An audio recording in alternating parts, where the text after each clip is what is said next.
Welcome to a new episode of FI Spotlight. I'm your host, 𝗟𝗲𝘁. This week, we are diving into the world of edible insects and the culinary frontier that's gaining momentum around the globe. With the growing demand for sustainable food sources, edible insects is expected to grow significantly over the next decade as more people become aware of the environmental and nutritional benefits. To explore this topic further is Joseph Yoon, founder of Brooklyn Bugs. He's determined to shift mindsets and open our hearts and stomachs to the world of insects as a sustainable, delicious food source. Joseph, welcome to the show. Hi, Liz. Thanks so much for having me. It's a real pleasure to be here. Thank you for being with us, Joseph. Joseph, can you tell me what is Brooklyn Bugs? Brooklyn Bugs was founded 7 years ago, and it's gone through a lot of different instars or changes. And what's been really interesting for me is that we started with a mission to raise awareness and appreciation for edible insects.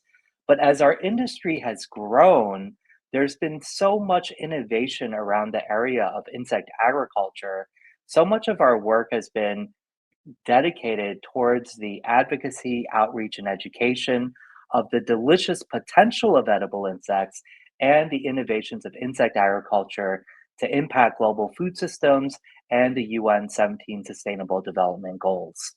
And Joseph, can you tell me about your mission to change attitudes? What do you mean by wanting to raise appreciation of edible insects? Well, I think that we've seen that when someone is unfamiliar with an idea, that they could be adverse to this new idea, especially if they have preconceived ideas of notions of insects as something that's undesirable, as a pest or as a nuisance or something that might eat the plants in your garden. And so the idea of eating something like that is they may be very adverse to that very idea. And so for us, what we really try to do is focus on how we can reimagine the very idea of edible insects. And one is that it's something that's been widely eaten by now billions of people around the world. One of the big things is like sometimes people think, oh, it's for poor people or it's for ancient times when more resources weren't available, or it's something that's perhaps something disgusting. And there are all these ideas that people have without knowing what we mean by eating insects.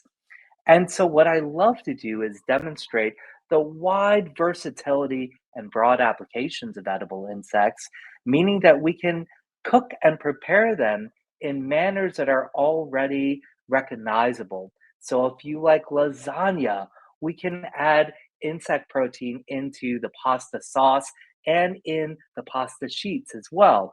If you like fried rice, we can add it into fried rice or in breakfast smoothies. And there's so many incredible applications. And really, our imagination is the only thing that limits us in what we can do with edible insects. And talking about the delicious ways that you make these recipes, can you give me examples of how you would cook these into these delicious ways? Now, one of my all-time favorite dishes to eat in the entire world, I'm a Korean American, is kimchi. And what I did is I used cricket powder, and that's essentially just the whole crickets that's ground into a powder. And so it's like a very fine, kind of like a flour. Um, and so what we do is utilize that to create the umami and the depth of flavor that's traditionally derived from oysters or shellfish or seafood. And we are also able to substitute the glutinous rice flour that's traditionally used in making kimchi with the cricket powder. And if we think about other dishes, like if you like baking, we can take cricket or mealworm powder and substitute anywhere from 10 to 30% of this powder and make your favorite cookies or brownies or bread. I also really love tempura frying cicadas, and I actually use cricket powder in the tempura batter as well for the double layer of insects in it. One of the things I really love is when someone tries eating an insect for the first time, whether it's a whole insect or a ground insect. I love to see their reaction because a lot of times they presume the insect is going to taste disgusting. And I love this realization when people are like, it's almost disappointment that it tastes one, like food, and two, can taste delicious. And so I love this light bulb moment that people often have when they try this food, and it encourages them and almost like gets them to want to try more insects. And I really like how you incorporate the insects into our everyday favorite dishes. Can you give me examples of how you changed minds? The mind changing is a somewhat of a delicate issue because no one wants to be told, hey, edible insects are sustainable and they're nutritious. They could address food security and environmentalism, so you must eat it. That's a little off putting, and that's propaganda.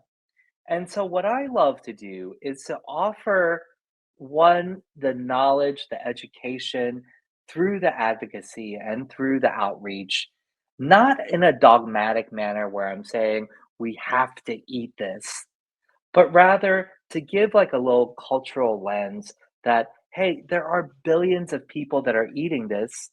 There are so many people that eat it by choice, not out of desperation.